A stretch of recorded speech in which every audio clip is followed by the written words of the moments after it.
Tonight. I guess I was just lucky, and then I had a guardian angel over me. A Sarnia man run over by an SUV lives to tell the tale. Plus, a major historic moment. I think that this was a really important opportunity to reset the relationship at a time when we're obviously dealing with a much tougher United States. A Canadian Prime Minister back on Chinese soil for the first time in more than a decade. And construction resumes on the micro-shelter project for homeless Londoners following an unexpected delay. Everybody has been so dedicated in realizing how important this project is.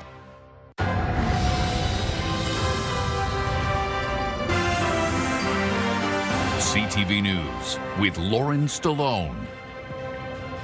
Good evening. Thank you for joining us. A Sarnia man who was run over by an SUV last week says he had a guardian angel watching over him. CTV's Brian Bicknell has more on how a dispute between friends almost cost one man his life. Some of the stuff just started peeling a couple days ago. I'm going to guess this is the pole, like the pole and that, where it hit me. Marks here, I got stitches up in my forehead. Staples, sorry, not stitches, I think I got 4 or 5 of them in my head. They had to glue my eyebrow back together. Steve Marche is worse for wear, but the father of 3 is walking and talking and says he's lucky to be breathing. I guess I was just lucky, and then I had a guardian angel over me. This was him on Saturday in front of his Sarnia home. He's the one under the car, repeatedly being run over, as seen in this blurred video supplied by Sarnia police. I ended up going into a shock seizure, and then I woke up in the ambulance. Marche says he had gotten into an argument with a close friend. Then on Saturday, just after midnight, police say a vehicle drove into an Afton Drive townhouse complex and struck an e-bike. Police say the suspect got out of his vehicle and approached Marche's home with a pipe in his hand before leaving the scene. The same day, around 1:45 in the afternoon, the suspect is alleged to have returned in his car. An altercation ensues, and that's when Marche says he was run over by his friend. If it wasn't for the pole and the curb saving my life, I wouldn't be here right now. I'd be dead because of this guy. He ran over me 3 times. A 21-year-old Sarnia man faces several charges in connection to the incidents, including attempted murder. In the meantime, the police investigation continues into this dispute between former good friends that turned violent, while the suspect remains in custody and the victim and his family now deal with the trauma. Marche says none of his injuries is serious and he's recovering at home. I felt like I was dying. I felt like I was going to lose my family, my kids. I don't even know what was going through this guy's mind. Brian Bicknell, CTV News. Another fire in a vacant downtown building is raising concerns about homelessness in London. Shelters say they are out of space and people are being left with nowhere safe to go. CTV's Rita Ismail reports. London Fire responded to a call Tuesday morning. A small pile of garbage in flames inside an idle building at Dundas Street and Lyle, directly across from the Arcade Mission. The site, a former bank, was left with broken plywood and shattered glass after the incident. It comes just days after the former Kent Brewery was set ablaze over the weekend when a pair of fires ripped through the building. Although the cause was not determined to be suspicious, officials believe the fires were started unintentionally by someone trying to keep warm. It's a problem that has become increasingly common this winter as shelters across the city say they are bursting at the seams. We are continuing to turn people away for programs and for night spaces. It is absolutely, as a human being, heartbreaking to say to someone, I don't have space for you tonight. Jackie adds, like many organizations in London, ArcAid relies heavily on donations and volunteers.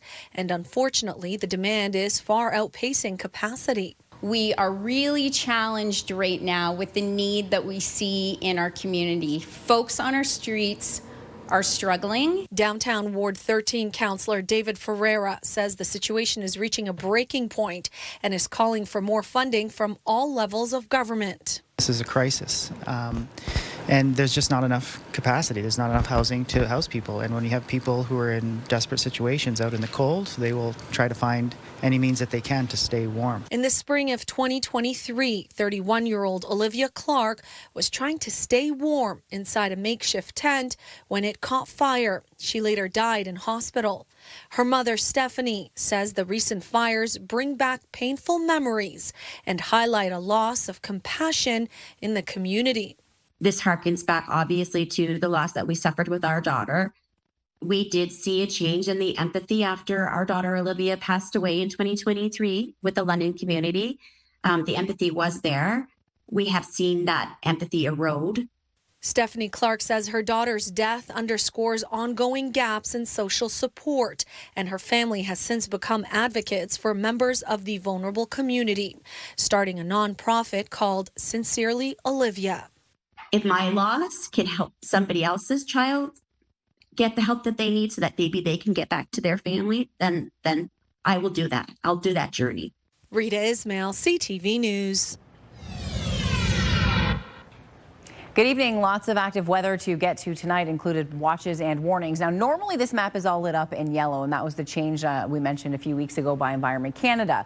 However, I did make some changes so you could see where the watches and warnings are. So the white tonight is lit up. This is a heavy snowfall warning. So that's in through Oxford County, Perth County, Eastern Elgin, all the way through Haldimand, Norfolk, and towards Toronto. In the white area, close to 20 centimeters and localized higher amounts. Now, London is under a snow squall watch, as well as a southern Huron County, Western Elgin County, and Chatham Kent under the warning. You can see Lambton County and Western Middlesex County. Temperatures are dropping with the passage of an Arctic cold front.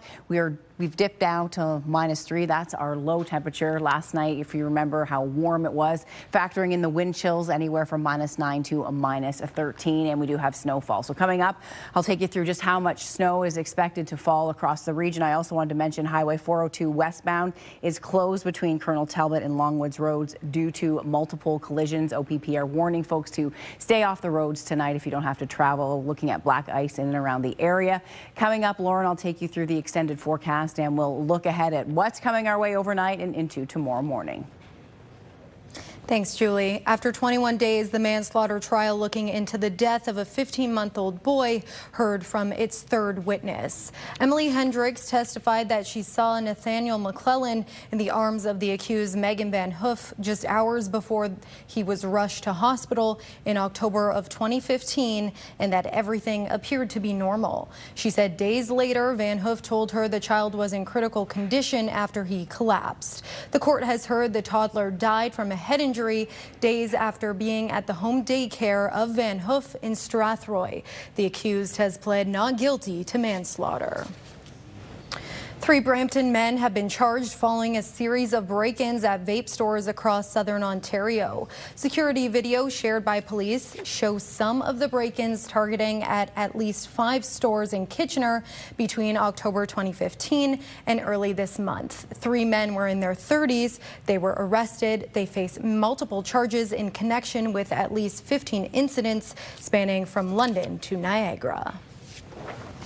Construction has resumed on the micro-shelter project for homeless Londoners after unexpected weather delays. CTV's Daryl Newcomb reports. You can hear how saturated the ground is in this farm field next to where the city is constructing its micro-shelter project for homeless Londoners. A January thaw combined with too much rain forced contractors to pause the digging of trenches for utilities last week. But now, after bringing in loads of additional gravel, workers have returned to the site. It ended up being a very short delay. The solution that we worked out with the geotechnical engineer was very, very simple. So we've brought in some additional material for placement in some of those trenches that were a little bit soft. Last October, Mayor Josh Morgan proposed constructing this 60 micro-shelter facility that will house up to 70 people experiencing homelessness. Council endorsed spending $7 million to construct and operate the the site until April 2027. In the midst of the muddy conditions at the end of last week, City Hall was unable to estimate when the construction would actually be finished. But now, Ashley Ramalou can provide an updated target for when the site will be ready for people to move in. This week we are doing the remaining grading work. A whole bunch of electrical work is happening, and we will be ready next week to move the rest of the shelters on site as well as the rest of the support trailers. So by the end of next week, it will be very, very close to welcoming people. Residents will begin moving in the week of January 26th. Once on site, they'll receive services including support for mental health and addictions. There will also be washrooms, showers, a dining area, and 24/7 staffing. Ramalou credits the fast pace of construction on the dedication shown by contractors. We had contractors here over the Christmas break and really taking only very few days off, working in all kinds of weather conditions that were not ideal, but everybody has been so dedicated in realizing how important this project is. About 2/3 of the 60 micro shelters are currently on site. Daryl Newcomb, CTV News. A local United Way has its sights set on building an affordable housing project in Exeter. Scott Miller has more. A 2-acre plot of land behind an Exeter church will soon be home to the United Way's next affordable housing project. We're here to make sure that more people in our communities have safe and affordable housing of their choosing. A multi-story affordable housing complex is the vision United Housing has for the land behind Exeter's Pentecostal Tabernacle, located on the southern edge of Exeter. Noah's Ark Community Table and the United Way's Connection Center for unhoused Exeter area residents are already located in the church's basement. It's kind of an extension of what we're already doing, which I love. And we've already, we have a bit of a community feel downstairs with what we're doing. And so we want to extend that community feel out to this housing project and just have, services available to our clients, food, whatever they need to help them stay housed. Not eager to be landlords themselves, the church is selling the land at a discounted rate to United Housing, but they still need to raise about $150,000 to purchase the property and start pre-development work. United Housing already has about $55,000 in the bank, thanks to sizable donations from 2 local companies. Things are expensive, and it's very difficult for a younger person to afford a home here in our local communities, which is such a shame. So we're hoping this can help kickstart some things and maybe, some solutions to the problem. Admittedly, this project here for United Housing in Exeter is still probably 3 to 5 years away from completion because services have to be put in by the municipality. But everyone involved says you have to start sometime, somewhere, and that time is now. You need to start somewhere, and it's a good place to start in smaller communities as well. Sometimes get overlooked, so it's great to do this kind of locally where I grew up and help where I can. United Housing has affordable housing projects underway in Listowel and Stratford. Their goal is to add 100 affordable housing units to Huron-Perth by 2030. They might just reach that goal with the Exeter project alone. An organization has to lead, has to get to that point where we have projects shovel ready. We believe that government at all levels will invest in our projects. We just have to be able to show the vision and say, hey, this region's ready. But you don't get there unless you have an organization that's ready to take the leap, and that's why we created United Housing. In Exeter, Scott Miller, CTV News. The future of Greenland is the focus of a key meeting at the White House today, with foreign ministers from Denmark and Greenland holding face-to-face talks with U.S. officials. CTV's Joy Melvin has more. After months of fielding threats, Denmark ramped up its military presence in Greenland with the help of its NATO neighbors, Air Force, Navy, and Sweden sending in troops, part of a promise to beef up Arctic defense. And to counter President Donald Trump's threats, for months Trump insisted the mineral-rich island is vital to U.S. national security, posting, "It is vital for the Golden Dome that we are building," referring to his missile defense system. If we don't, Russia or China will, and that is not going to happen. The White House mocking what it calls Greenland's defenses, posting this image of sled dogs. It is not easy to think innovative about solutions when you wake up every morning to different threats. We're going to see what happens, but we need it. After their White House meeting, the Danish minister insists China and Russia are not immediate threats, but will look for ways to accommodate Trump's concerns. Of course, we share to some extent his concerns. There's definitely a new security situation in the Arctic and the high north. Adding, it's totally unacceptable not to respect Greenland's sovereignty, and Trump's ultimatums, well, they're not going over well with Greenlanders. The United States will try to buy Greenland or they will invade it. I'm afraid that he will destroy the NATO alliance and he threatens our kingdom and the Greenlanders, and I really, really don't like that. The delegation says it will meet with the Trump administration again in hopes of strengthening cooperation, but with one big red line: as allies and not owned by the United States. Joy Melvin, CTV News, Washington. Meanwhile, the situation with the U.S. and Greenland has raised several questions, like what does Canada's north look like when it comes to Arctic defense? CTV's Heather Wright reports. Canada's Arctic region makes up roughly 40% of the country's total landmass. It's huge and it's hard to secure. In the beginning, when Trump wanted to buy Greenland, I just laughed it off because it was so absurd.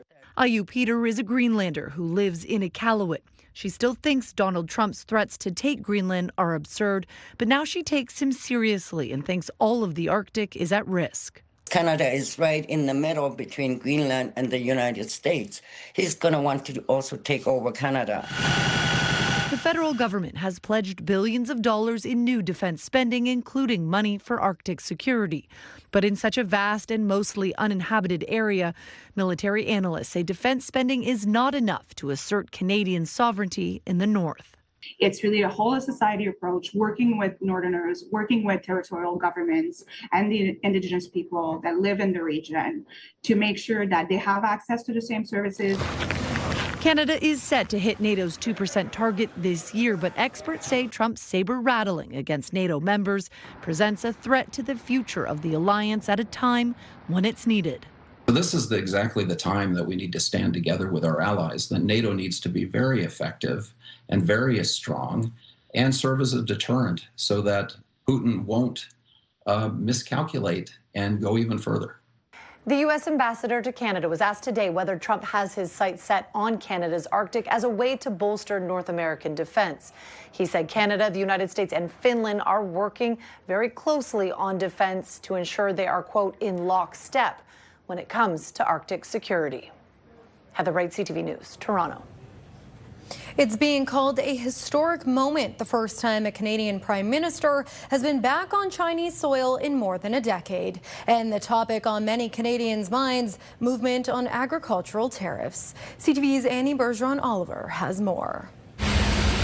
It wasn't long ago that Canada called China a disruptive power. Now the language has softened as Prime Minister Mark Carney's government looks to bring stability back to a frigid diplomatic relationship. This is a new government with a new Prime Minister, a new foreign policy. In this moment of economic stress for our country, it is necessary for us to diversify our trading partners. And Carney has made it clear that rethinking includes increasing non-U.S. exports through deeper partnerships with countries like China.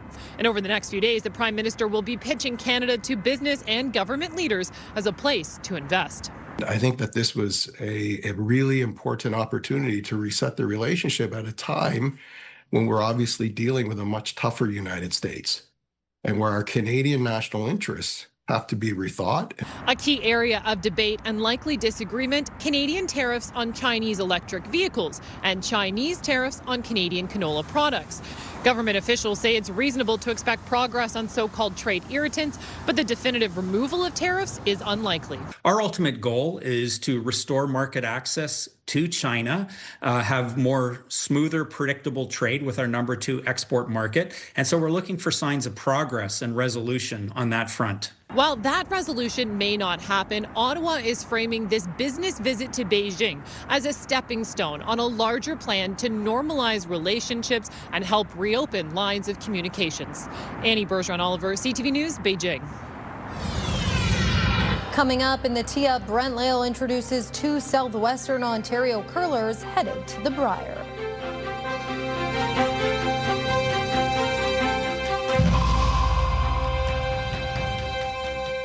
Download the CTV News app and stay on top of local stories as they unfold. We begin tonight with Ontario's Customize your feed and watch live wherever you are. CTVLondon.ca, your home for news.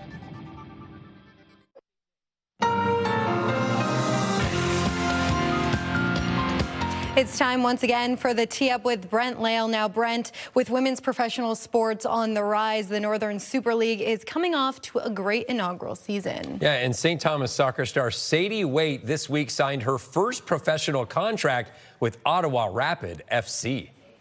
Gets the ball over to Waite. Waite trying to line up a shot. Waite some fancy footwork. Goes with the left-handed boot, and she scores. It feels like a real privilege to be able to actually play in a league in my home country again, and I'm just super excited to get going with Ottawa Rapid, who just gave me my first chance at a pro career. Sadie Waite was a 4-year star at the University of Nebraska, and she scored 8 times, adding 10 assists, starting every match this past year. She was also a member of Canada's U20 World Cup team. I'm known to be a bit smaller, so I wouldn't say toughness is my number one, but I think more the vision and calmness on the ball. That's kind of what I think is a big part of my game. It's definitely going to be a jump. I think talking to Ottawa with that, they're helping kind of prepare you for that next level, and we have a little bit of a off-season, preseason kind of going on in the next couple months, so hopefully I can get kind of adjusted before I go into the real season. And last time you talked about Mother Teresa basketball. This time we look at their toughest competitor. Yeah, it's the Saunders Sabres, and they're in first place in the Thames Valley League right now with a perfect 7-0 record. Our team is very fast-paced. That's some of our main focuses. I feel like it's our intensity, our defensive intensity and our offensive intensity, and we are a very talented team. And talented they are. They're off to an undefeated start in league play. And it's a team looking for a little revenge after last season they had a player ruled ineligible right before the playoffs, and it actually cost them a shot at a berth in OFSA. This time, the provincial championship is being played right here in London, and the Sabres want to be there. There's a little more motivation, right? A little more drive. The guys are pretty focused, and you know what? We have a great group of kids who really want it. We have 2 teams who can compete for the gold. You know, we're right there, and Mother Teresa is absolutely right there. So London's in a good place for OFSA. And a Boxing Ontario event is coming to the Forest City this weekend, and it honors a former coach and mentor. Lawrence Boom from Boomers Boxing passed away in 2017, and this weekend they'll continue to honor his legacy. It's the 5th annual Lawrence Boom Memorial Boxing Show, paying legacy and respect to my father, the past, the present, the future of Boomers Boxing Club. My father was huge into boxing, obviously. It was his passion, everything that he lived for. And to be able to throw these events, which he loved events, at such a high scale in memory of him is something super important to us. Fans can expect a full night of entertainment from the start to finish. We got guys who are fighting. We've got a halftime show with a special guest comedian, loud music, very, upbeats, and exciting fights. A pair of Southwestern Ontario curlers are headed to Briar next month after winning the Ontario Tankard. Yeah, and it's skip Jaden King from Cortland near Tillsonburg and Owen Henry of London, who are both off to their first Montana's Briar. To get there, it took a clutch shot on their final stone. Facing 3 blue stones on his final shot of the Ontario Tankard, Jaden King just had one thing on his mind. Don't hit the guard. Jaden King's final offering here in 10. As the Cortland, Ontario native let the shot go with a trip to the Briar on the line, his second, Owen Henry of London, recalled the chaos. People are yelling, so surely I'm supposed to sweep. And it was just incredible. As soon as we got by the second guard was when I was like, okay, this is like made. Not only did King pull off a perfect double, the shooter rolled behind for a shot stone. I give myself about 80 times out of 100 I could make that one. But to roll behind the guard was just the icing on the cake. With the hammer, opponent Sam Moybrook would bounce off the guard on his final shot, and the celebration was on. Jaden King is the 2026 Ontario Men's Curling Champion. With that, a berth in their first ever Briar. That's what you dream of your whole life as a curler. That just brings me chills right there. Like, it's so cool. Seeing the field kind of starting to form and seeing our names on there. And yeah, it's cool. With an average age of just 22, they will be one of the youngest teams in the field in St. John's next month. We've had so much support from Tillsonburg and all the small town clubs that we represent. And to now represent the province, it's going to be great. And when you represent Ontario, you're automatically a title contender. We do have a good shot at making the playoffs and making a deep run at this thing, and it's super exciting. It's going to be an awesome week. And today, the London Knights announced Norman Farr, Brandon Prust, and Jim Sandlak are their newest inductees into their local Hall of Fame. And Lorna, big congrats to Layla Veillon and Alexander Brandes, who won the junior ice dance competition this past weekend at the Canadian Figure Skating Championships. Well, thanks so much, Brent. Julie joins me now. Julie, it's snowing out there. It's started. What's the rest of the night going to look like? Yeah, more snow on the way, icy conditions, the temperatures are dropping, so we're starting to see some black ice develop.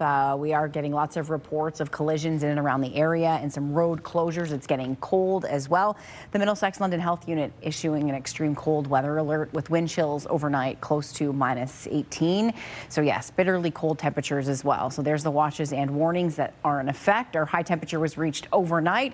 Our low temperature is our current temperature of -3. So let's take a look at this satellite radar. So sneaky forecast. And the reason I say this is because we had a cold front come through, but now an area of low pressure is developing, and that will lead to some higher snowfall amounts east of London. So just late this afternoon, we really saw this start to blossom and take shape, and that's why snowfall warnings were issued for Oxford County, east towards Toronto, including Perth County. So in the areas under that snowfall warning, close to 20+ centimeters.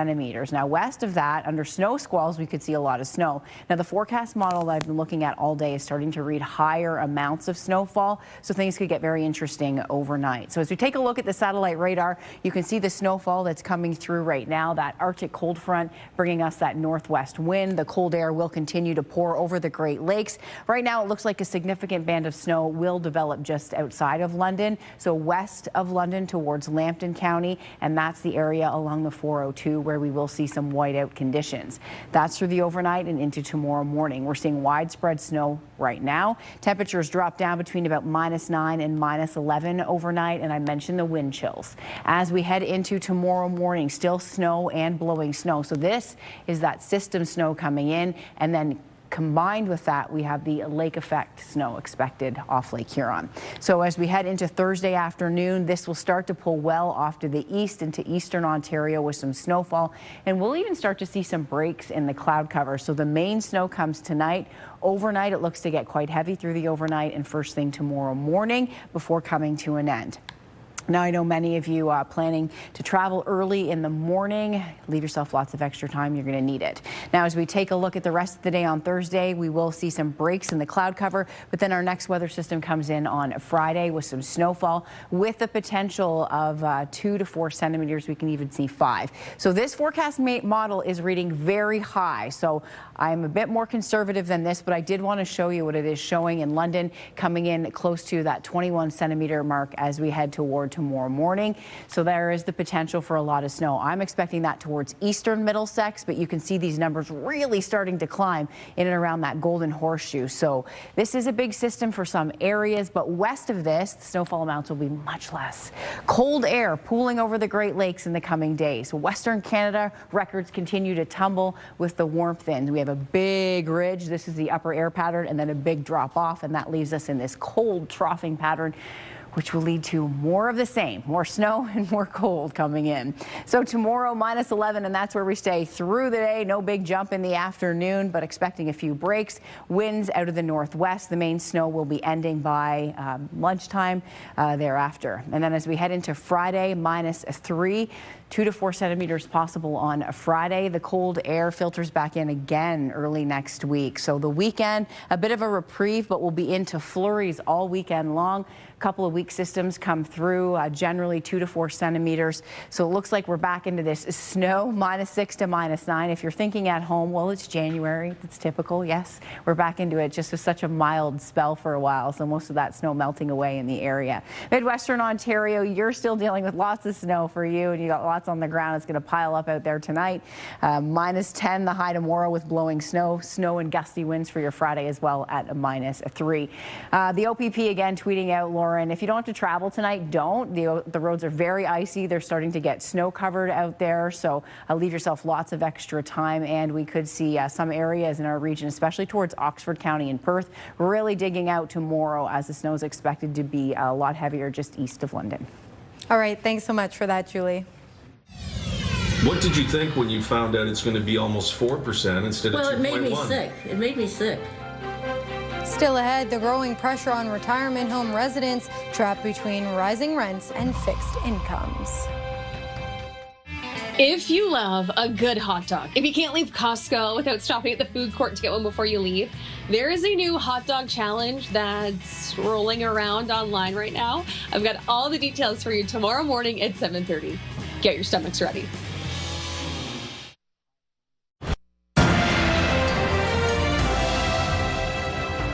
Senior advocates say retirement home operators are taking advantage of a loophole, increasing rent higher than 2.1% cap set by the provincial government. Pat Foran has more on the impact for people on fixed incomes. What did you think when you found out it's going to be almost 4% instead of 2.1%? Well, it made me sick. It made me sick. 89-year-old Estelle Arlo has lived at Venvie Don Mills Seniors Apartments for the past 16 years. She was expecting her rent to increase 2.1% under this year's rent guideline, but was shocked to get a notice her rent would be going up 3.99%. I think it's a big cash grab. Arlo's monthly rent was just increased from $3,784 to over $3,900. The fee includes TV, phone, internet, and the opportunity to visit a physician on site. But she buys her own groceries and makes her own food. She believes the increase is not justified. I was just flummoxed. I couldn't believe it. The building is managed by Coger Senior Living, which told CTV News of the total 4% increase indicated, 2.1% applies to rent, while the remaining portion relates to services. We recognize any increase can be difficult, particularly for those on fixed incomes. The landlord has the ability to really increase the overall charge by whatever they want. The Advocacy Center for the Elderly says retirement homes must adhere to the rent cap on the rent portion of the monthly bill. However, for other services in retirement homes, there is no cap. Advocates say there should be to protect seniors. Older adults living in retirement home accommodation are often on fixed incomes, and they simply can't afford to pay exorbitant increases. The Federation of Metro Tenants Associations says seniors risk homelessness if their rents rise too quickly. We need to have regulation in place that is able to help tenants that are suffering under these economic conditions. It's a lot of money still. I know, and I don't have it. Arlo says she'll now have to cut costs to pay her rent and says the government should introduce a cap on retirement home services to protect seniors from being overcharged. Pat Foran, CTV News. Amid ongoing tensions between Canada and the U.S. over the Trump trade war, some Canadian snowbirds are reevaluating their winter getaways, while others are looking forward to another trip south next year. CTVnews.ca interviewed a flock of snowbirds about their experiences with their American properties. One couple said they no longer feel welcome in the U.S. and are now spending the winter in Mexico. Another says he still enjoys staying at his vacation home in Florida, but his biggest concern is the exchange rate. A survey by Snowbird Advisor shows 70% plan to spend the winter in the U.S. compared to 82% who spent last winter down south. That's a 15% decline in year-over-year snowbird travel to the U.S. Canada's main stock index is up as gains in the basic materials and energy sectors offset losses in technology.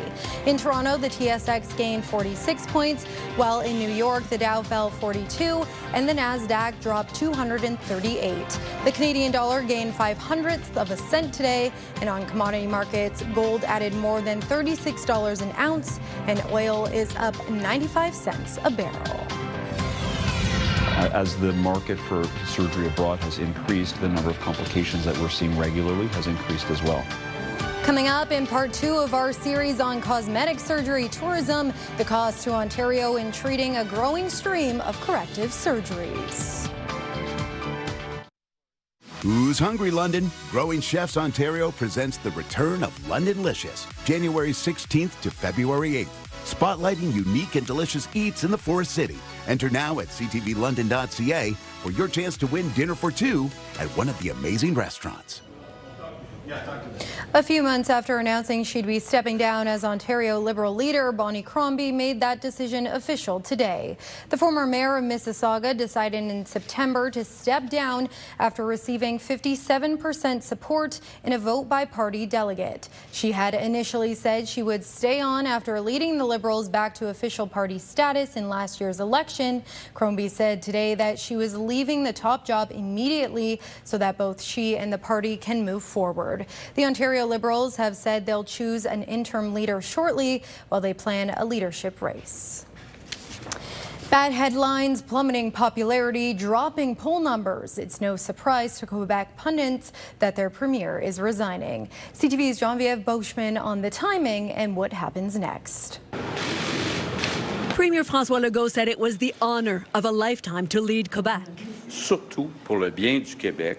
But that for the good of his party and above all for his province, it was time to step down, that Quebecers want change.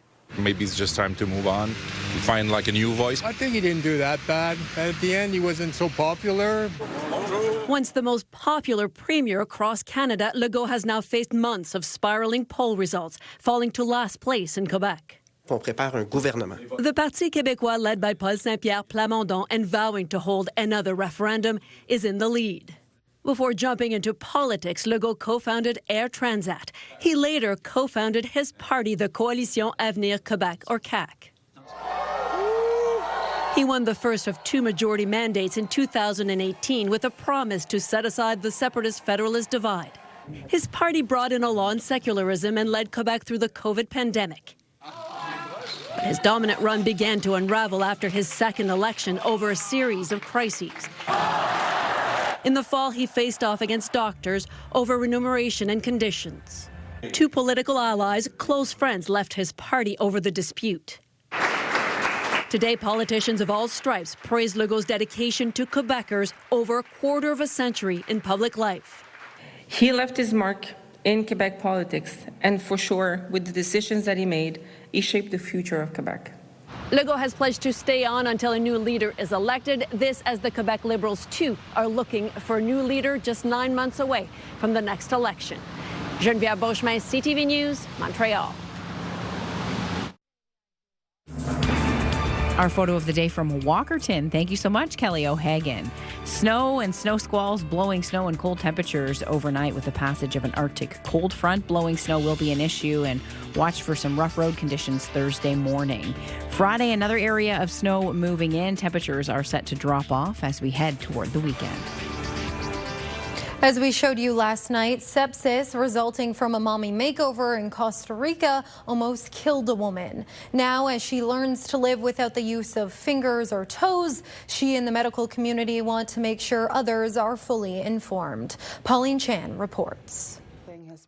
Nicole Grigorov's medical tourism trip resulted in more than a tummy tuck and breast lift. Sepsis led to the amputation of her fingers and toes. To be honest, Pauline, when I saw my fingers and my toes for the first time in Costa Rica, I knew, I wasn't going to be able to keep them. They were black. Doctors Ron Samoji and Corey Goldberg say they're treating a growing number of overseas procedures gone wrong. If not every week, it's every other week that I see a patient that's gone out of Canada for their cosmetic surgery and has come back with some kind of problem. As the market for surgery abroad has increased, the number of complications that we're seeing regularly has increased as well. And while they don't often see the kind of life-threatening complications that Nicole Grigorov suffered, many of the problems can be permanent. They had given her what I would argue is a male hairline and a very low one at that. And she was in tears and asked, please, can you reverse this?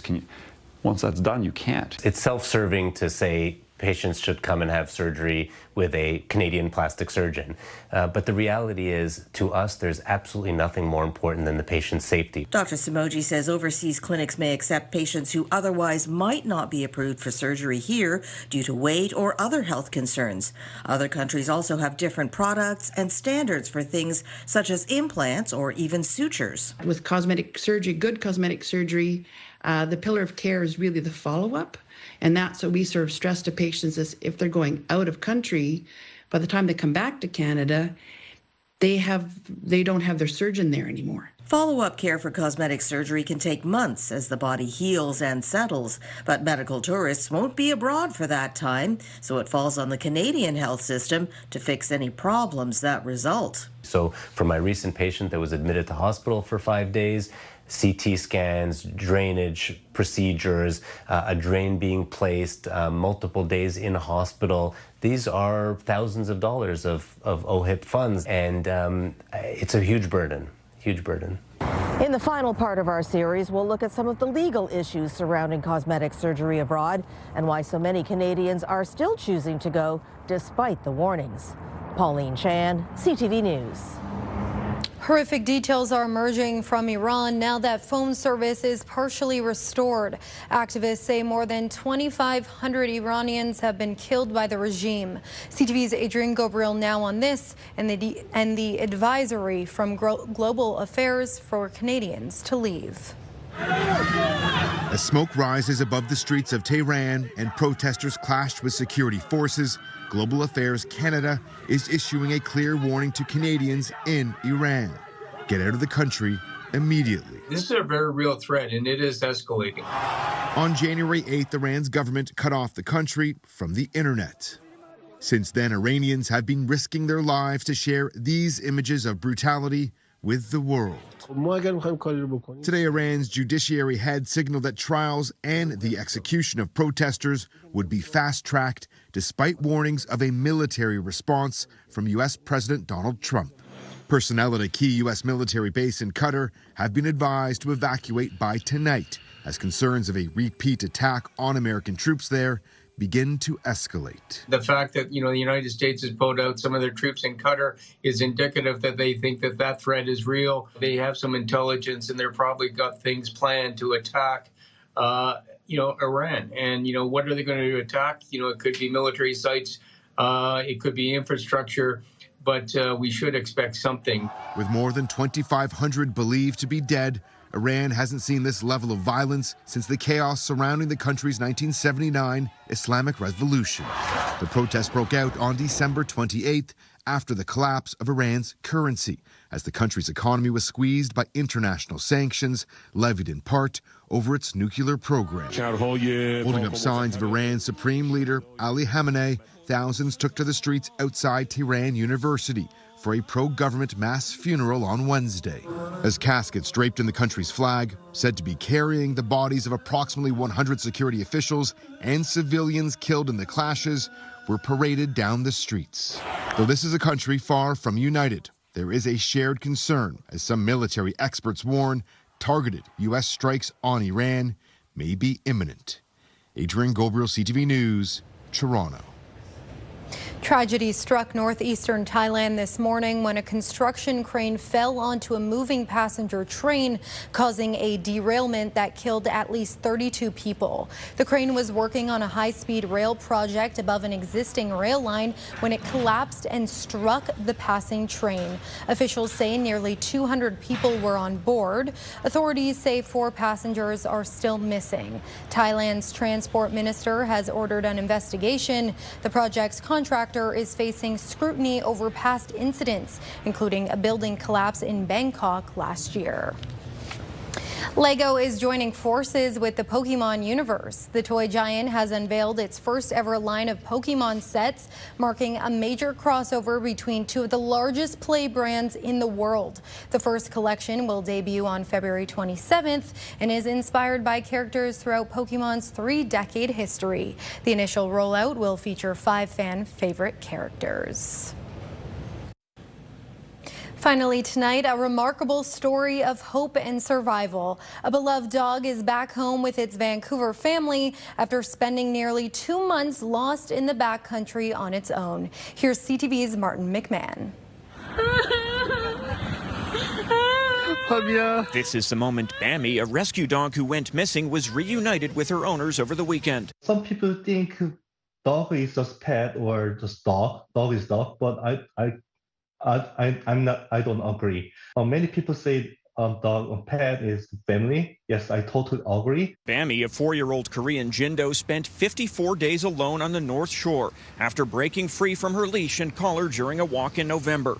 Her owners hired pet searchers to find her, and while there were sightings, capturing her was a challenge. What made Bammy so tricky was that she wouldn't stick to an area for more than a day, and so we had multiple cameras out, we had traps set for her, and we just couldn't get them in the right spots because she would never be in the same area. As the weeks dragged on, owner Johan Kim says some people told him it was unlikely the dog was still alive, but he kept hope, even as video showed her dramatic weight loss. I believe the Jindo, especially Bammy, especially Jindo, this instincts really good survival in the forest. Then, after weeks of close calls and brief glimpses of Bammy on camera, a breakthrough. Mills and his pet searchers colleague Julia were tipped off that the dog had been spotted near Kenneth Gordon Maplewood School. After arriving, they were able to spot Bammy using a drone, eventually reuniting her with her owners. It was a great search and stressful at times, but we're super happy with the outcome and that she's back home. Also relieved, Bammy's owners, who refused to accept their dog was gone for good. Do not never ever give up to find the pet. Mommy. An example that when there's hope, there's always a chance. Martin McMahon, CTV News. That's it for us. For your latest local updates, you can always head to our website. Our next newscast is tonight at 11. We'll see you then. Thanks for watching.